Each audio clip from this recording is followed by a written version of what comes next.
Hello hello, j'espère que tu vas bien. On se retrouve aujourd'hui pour une nouvelle vidéo et donc comme tu l'auras remarqué, je tourne à la suite plusieurs vidéos parce que là il fait trop chaud.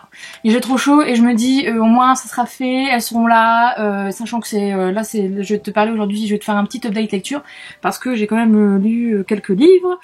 1, 2, 3, 4, 5, 6 livres, donc autant en parler dans cet update. Précédemment, là, j'ai tourné le book haul qui doit être à l'heure où je tourne, enfin à l'heure où tu verras cette vidéo plutôt. Elle sera sur la chaîne. Et donc, on va commencer du coup par l'update. Pour l'update, sachant que je vais essayer de faire quelque chose de plus simple cette fois-ci, mais voilà, on verra ce que je vais faire. Je vais voir comment m'arranger pour te mettre le résumé et tout et tout. Comme d'habitude, je vais essayer de faire un truc sympa. Je t'avoue qu'avec le temps en ce moment, je préfère tout tourner à la chaîne. Comme ça, c'est fait et je peux après me caler pour moi bien faire le montage, etc. Bref, on va commencer par une de mes anciennes lectures et j'en ai toujours pas parlé et je pense que je vais en faire une chronique vidéo.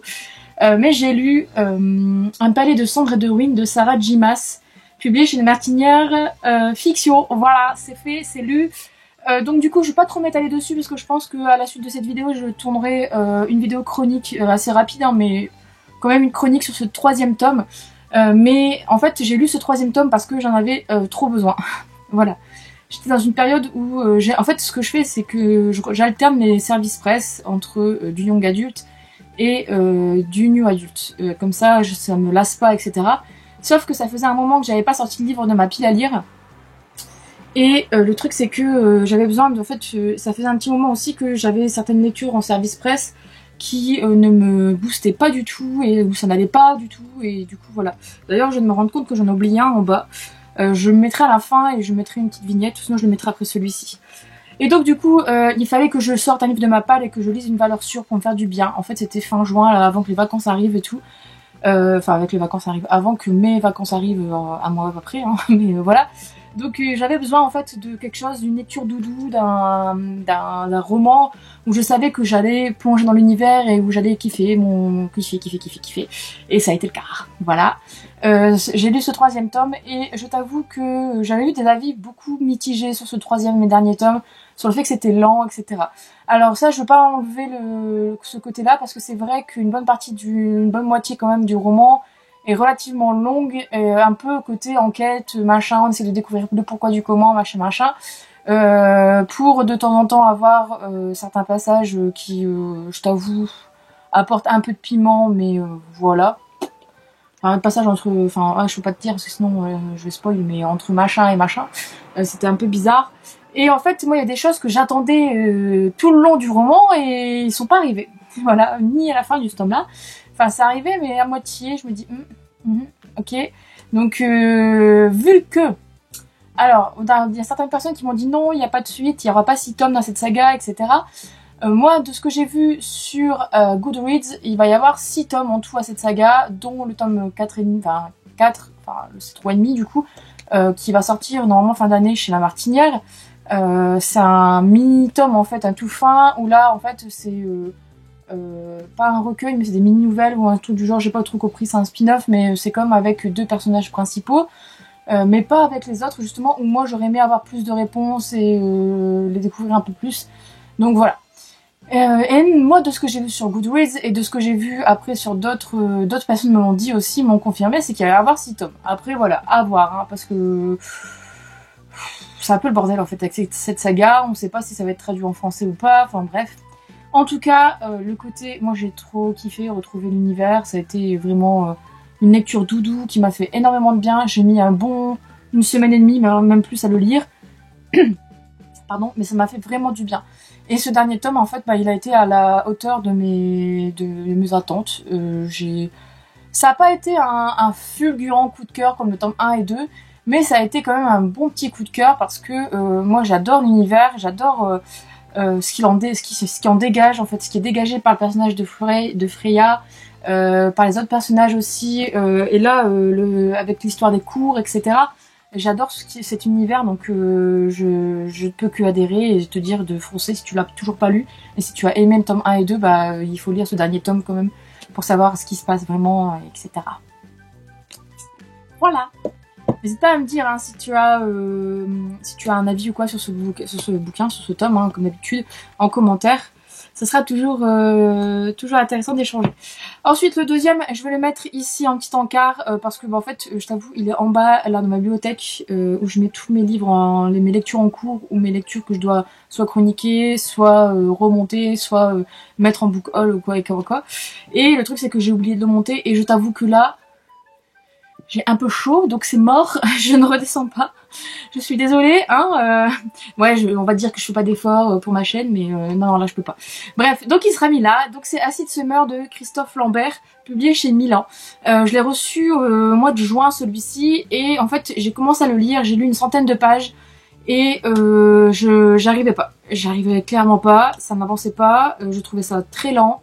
Et le truc c'est que j'avais mis en pause jusqu'à maintenant, et j'ai essayé de le reprendre. Et après ma lecture d'un autre livre qui est là. Et le truc c'est que j'y arrive pas du tout, c'est mort, je crois que c'est mort. Et c'est rare que j'abandonne un livre. Hein. Je crois que c'est le premier de l'année que j'abandonne. Mais c'est rare, mais j'y arrive pas du tout. En fait le truc c'est que moi, c'est une histoire qui se passe autour de Woodstock, etc. Et en fait je m'attendais à avoir vraiment ce côté-là, à découvrir le personnage principal autour de ça, autour de Woodstock.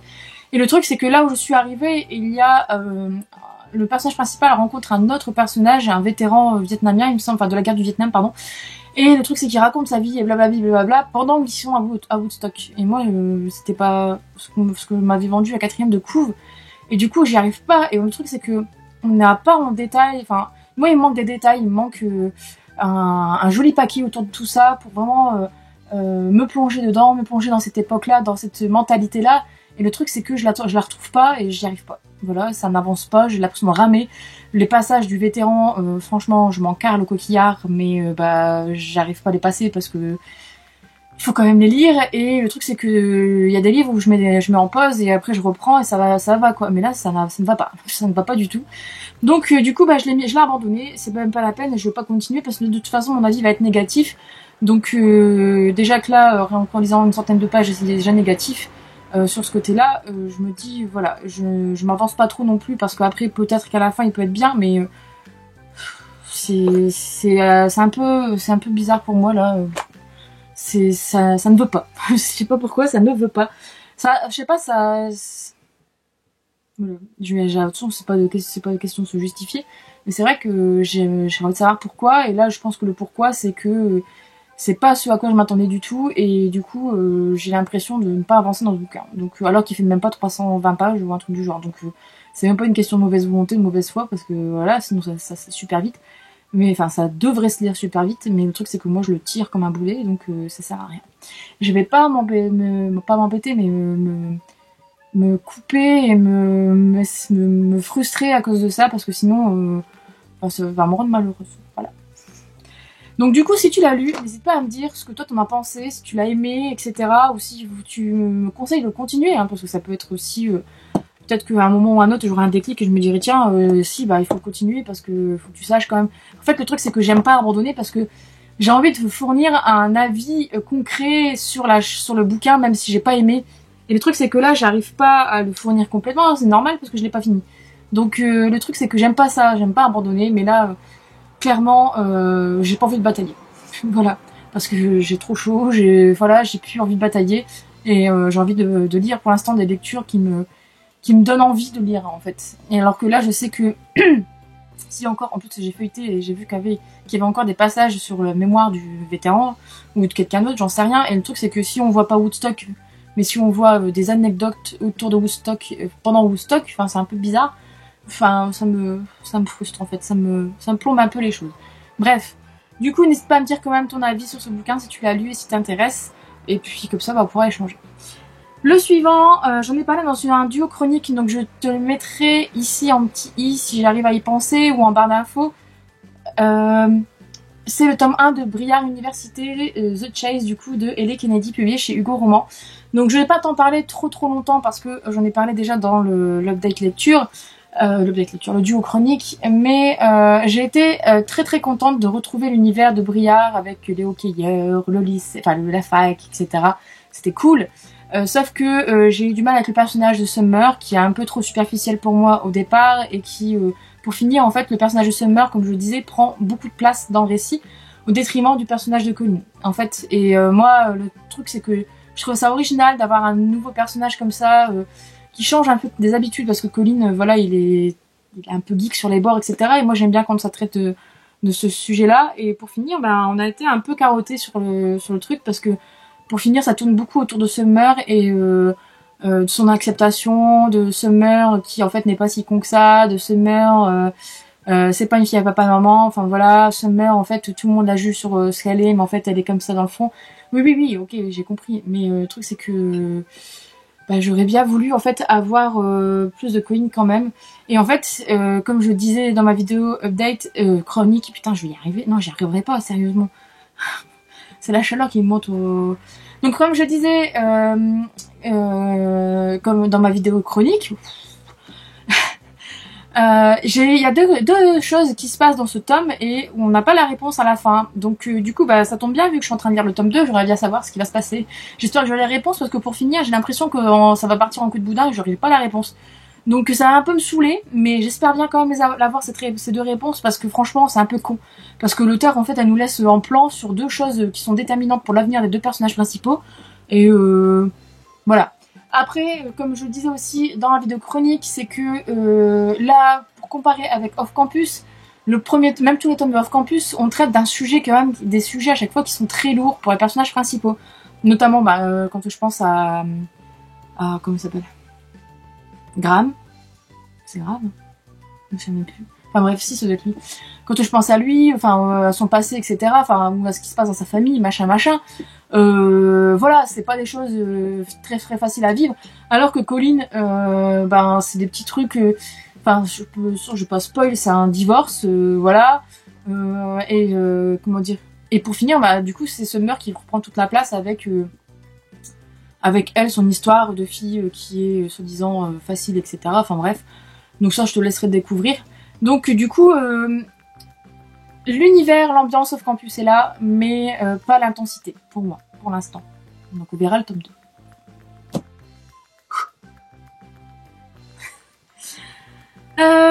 Ensuite, j'ai lu Princesse Incognito de Connie Glein, publié chez Casterman, donc c'est le tome 1 des Rosewood Chronicles.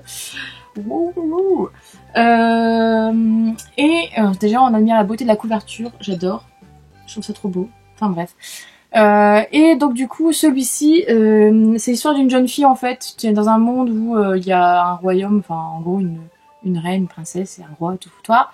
Et la princesse en fait rêve d'indépendance, elle veut faire ce qu'elle veut vivre son adolescence, sauf que c'est la princesse héritière, etc. Donc forcément elle a des obligations, mais elle ne veut pas. Et elle va se retrouver à aller à l'école de Rosewood. Et elle va rencontrer du coup Ellie qui est... Enfin Ellie, non c'est pas Ellie justement, c'est Lottie. Lottie, Ellie. Donc Ellie c'est la princesse et Lottie c'est la jeune fille un peu routurière en fait, qui elle rêve d'être princesse, enfin entre guillemets, ou enfin d'adopter la doctrine des princesses parce que sa maman lui a toujours donné, lui a toujours dit en fait de faire ça, etc.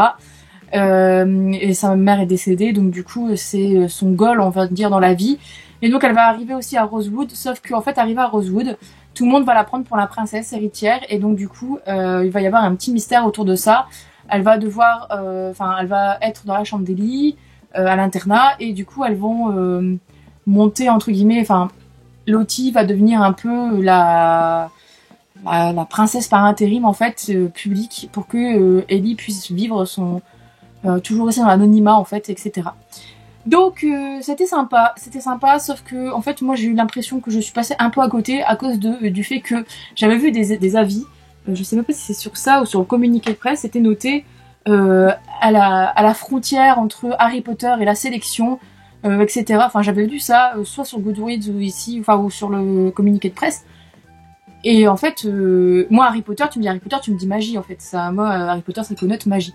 Et en fait, bah il y avait rien de magique, mais pas un peu de magie. Donc c'est ça un peu qui m'a frustrée. Parce que j'ai trouvé ça un peu bizarre quand même. Mais enfin, je me suis dit ouais, ok. En fait, le côté Harry Potter, finalement, je le vois, c'était le côté... il y a un autre côté qui fait penser un peu à Harry Potter, mais voilà, c'est pas le truc marquant dans Harry Potter, quoi, je trouve. Enfin, si, ça... Non, ça l'est pas vraiment, mais bon. Bref, et la sélection, oui, bah, bien sûr, oui, forcément, vu que c'est une histoire de royauté, etc. Mais voilà, donc moi j'entendais quelque chose de magique, il n'y avait pas de magie, donc déjà là, je me suis dit, ah, et elle est où la magie? Je la cherchais. Et ensuite après le côté, le truc c'est que moi je pense que je suis un peu trop vieille, ou je pense que c'est un récit un peu trop jeunesse pour moi, pour ma part, et donc du coup forcément ça fait pas trop le café avec moi parfois, donc il y a des passages qui étaient un peu très mielleux, très jeunesse en fait, ou entre guillemets, parce que jeunesse c'est vraiment un bien grand mot, mais et donc du coup c'est là où ça passait pas trop bien. Mais après ça allait en fait, globalement en fait c'était une bonne lecture quand même. J'ai découvert des petits personnages mignons. Le personnage de Lottie, en fait, elle dégage en fait une atmosphère vraiment, je sais pas, douce, mignonne dans tout le long du roman. Et c'est ça qui fait quand même la force du roman, je trouve, de ce tome, de ce premier tome. Et il y a un moment, je me suis même dit, tiens, ça va se passer comme ça, il va y avoir une petite histoire comme ça, mais même pas. J'étais un peu surprise, mes pronostics n'étaient pas bons, pour une fois. Donc du coup, bah... Voilà, je me suis dit, bon, bah, c'est ça, c'est fait. Que dire de plus? Ben, rien d'autre, à part que ça a été, si tu aimes en fait ce petit côté... Enfin, en fait, si tu t'attends pas à quelque chose de magique, et si tu aimes la sélection, ben, tu peux foncer, tu peux craquer. Voilà, parce que c'est vraiment pas mal de ce côté-là. Je trouve que quand tu prends du recul sur la frontière entre Harry Potter et la sélection, ben, pour finir, c'est bien traité. Et moi j'ai beaucoup aimé parce que ça se lisait quand même relativement vite, c'est la plume de l'auteur est relativement fluide, etc. Enfin la traduction elle est bonne, enfin je trouve qu'il n'y a pas de... c'est pas lourd quoi. Et je trouve ça sympa, enfin les chapitres se terminent souvent en cliffhanger, donc du coup t'as envie de continuer, etc. Voilà. Ensuite, une petite lecture audio, parce que oui, hein, j'ai quand même écouté des livres audio, en attendant que je puisse télécharger le tome 2, enfin ceux qui nous consument là, enfin le tome 2 en fait, ceux qui ne te tuent pas et ceux qui nous consument. J'attends depuis machin, il sort le 15 août seulement. Bref, j'ai écouté du coup, si tu me demandais d'Emily Blaine, publié chez Harlequin, donc je suis sur Audi de l'écouter. Et en fait, je m'attendais à une histoire vraiment où j'allais chialer toutes les larmes de mon corps. Parce que, en fait, en gros, tu vas suivre Cooper, qui est un homme qui approche de la quarantaine, et qui a perdu sa femme d'une leucémie. Il a 8 ou 6 ans de ça, en fait, et qui s'en remet toujours pas, en fait. Et donc du coup bah il vit en fait avec les souvenirs de sa femme dans la maison où il y a encore toutes les affaires de sa femme, enfin pas toutes les affaires mais bon bref dans la maison qu'ils ont construit, etc. Il a une fille de 14 ans qu'il a eu avec elle, etc. Et en fait Cooper ben, il est hyper enfermé sur lui-même, il n'arrive pas, enfin son deuil il passe difficilement, tu m'étonnes, ça ne doit pas être simple. Et en fait je m'attendais à vraiment quelque chose de très... ouais, j'allais pleurer toutes les larmes de mon corps. Et en fait, un jour, à un gala, parce qu'il est architecte, un gala du coup organisé avec son boulot, il va rencontrer une jeune femme qui s'appelle Juliane. Et Juliane, en fait, elle aussi a son lot de casseroles. Et en fait, ils vont se rencontrer plusieurs fois, mais par pur hasard. Et donc du coup, il va se sentir attiré par elle, etc. Et inversement, et donc ils vont commencer à se fréquenter, etc. Puis j'en dis pas plus parce que voilà.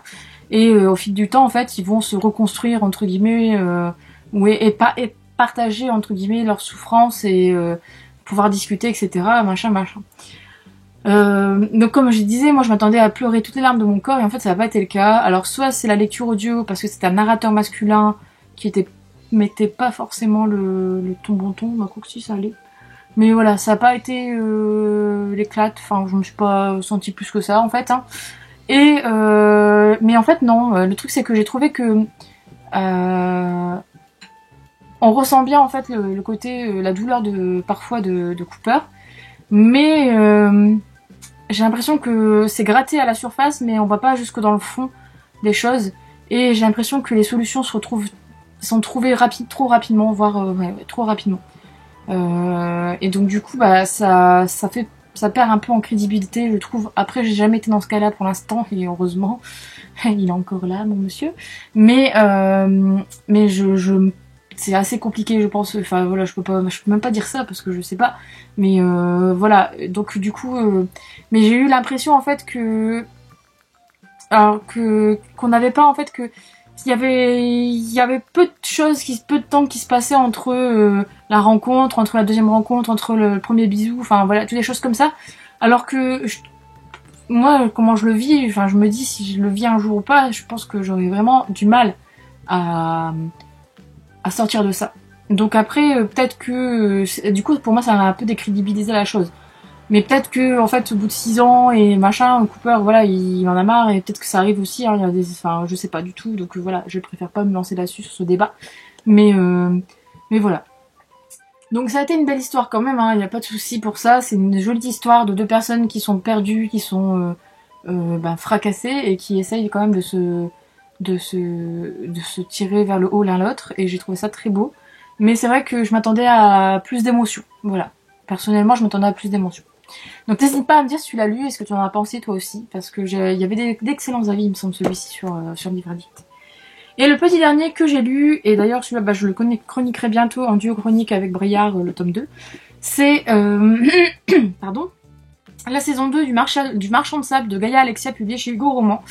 Donc que dire, en fait tu te souviens de mon avis du tome 1, je te mettrai au pire là-bas ou même en barre d'infos ma chronique, mais le tome 1 ça a été assez ça a été bien mais laborieux quoi. Enfin moi le truc c'est que j'ai adoré l'univers mais j'arrive pas à accrocher avec la plume de Gaïa Alexia avec ses répétitions à foison, et là le truc c'est que dans ce tome 2 il y en a moins de répétitions mais il y en a quand même parfois et ça me tape sur le système. Voilà. Ça me tape sur le système. En plus, là, il y a eu encore un nouveau surnom qui a été inventé en plus. Enfin, qui a été mis en plus entre Marchand de Sable, Maine, enfin le prénom du Marchand de Sable, hein, et maintenant c'était du mon dieu, je sais plus quoi, dieu de la lune, voilà. Et Nora, Note, déesse, c'est bon, au bout d'un moment, alors le truc c'est que ça me saoulait parce que du coup on avait ces 3 surnoms pour chaque personnage, parfois dans une même page, quoi. Au lieu de dire il, elle, non. Donc c'est ça qui, moi, ça alourdit pour moi la plume, ça alourdit le récit, et c'est ça qui fait que j'ai du mal à accrocher avec son écriture en fait, je pense. Donc après c'est mon point de vue, hein, c'est vraiment subjectif et quelque chose que moi qui me bloque, mais après ça peut peut-être plaire à beaucoup d'autres personnes, il n'y a pas de souci, je comprends. Mais c'est vrai que moi ça n'a pas été ça quoi. Alors par contre ce tome 2 j'ai mis une meilleure note sur Livre Addict, il me semble, par rapport au tome 1, tout simplement parce que